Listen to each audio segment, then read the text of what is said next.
Hey everyone, this is Ethan Grundberg, a regional vegetable specialist with Cornell Cooperative Extension's Eastern New York Commercial Horticulture Program. I'm going to take you on a quick tour today of a few of our research fields from a reduced tillage trial where we're trying to adapt commonly used systems for upland mineral soils to high organic matter muck soils down here in the Black Dirt region of Orange County, New York. You can see behind me, this is a field of rye, which was seeded in mid-September last year.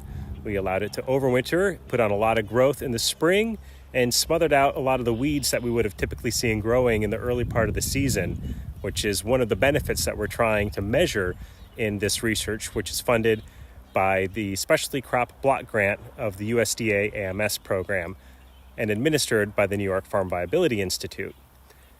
This field was terminated with a glyphosate application about 2 weeks ago, and about 3 days after that glyphosate application, we came in here with a slightly modified vacuum seeder to establish a Kabocha squash crop.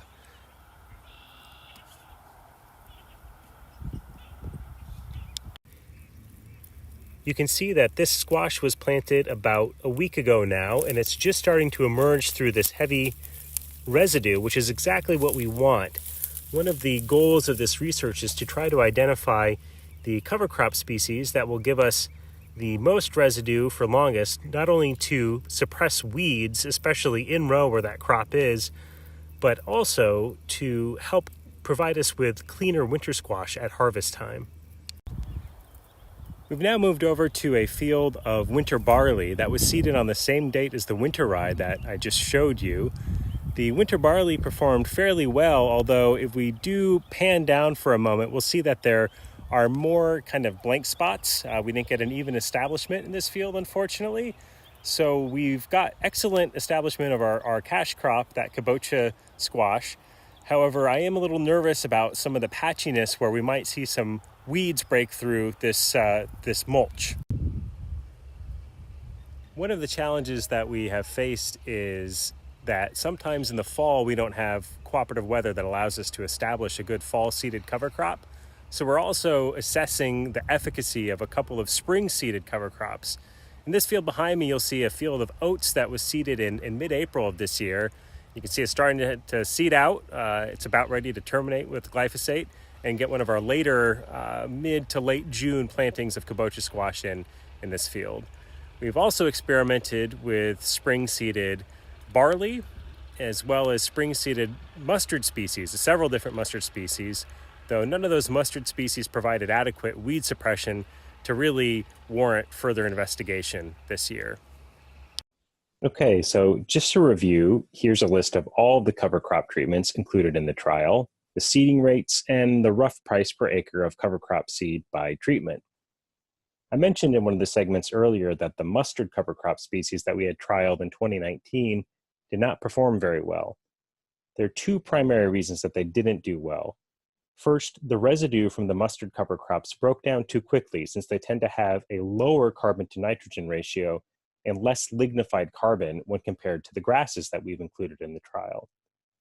Second, the mustards simply did not produce sufficient above ground biomass, which is just a fancy term to mean the weight of the plant material growing above ground. Let's take a quick look at this biomass data from our 2019 cover crops. You can see that the grasses like oats and barley produced the most biomass. It also is worth noting that we were able to mix in some of those mustard species as well with those grasses and still maintain good biomass production. This can be helpful, especially for growers who might be looking to qualify for conservation incentive programs that may require the use of multi-species mixes for cover crops. However, when we take a look at these mustard species by themselves, you can see that they all kind of tend to be at the lower end of biomass production. The three mustard species that we looked at are T. raptor, which is a sort of forage turnip, Kodiak, which is a biofumigant brown mustard, and Break a white mustard, which is by far the most commonly used mustard cover crop species in the region. Again, though, all three were at the bottom of the list in terms of biomass production. Let's switch gears and take a peek at the data from our trials in 2020 so far. You'll see we really reduced the number of cover crop treatments, but we're also able to successfully establish those two fall seeded covers that we talked about earlier, the winter rye and the fall barley. The spring seeded oats and barley are leading the pack in terms of biomass production, but I do want to note that the rye and fall barley had already begun to dry down a bit when we sampled on June 2nd, so that might partially explain the lower weights there.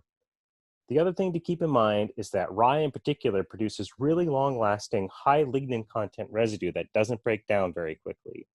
Therefore, even if the rye crop doesn't produce as much biomass as the spring-seeded grasses, it may perform just as well in terms of weed suppression and keeping that kabocha squash clean at harvest.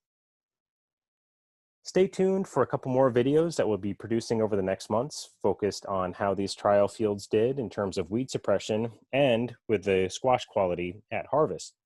Thank you again to the USDA and New York Farm Viability Institute for sponsoring this work, and to Sarah Tobin for editing this video. If you have questions about the trials, feel free to reach out to me at eg572@cornell.edu for more information.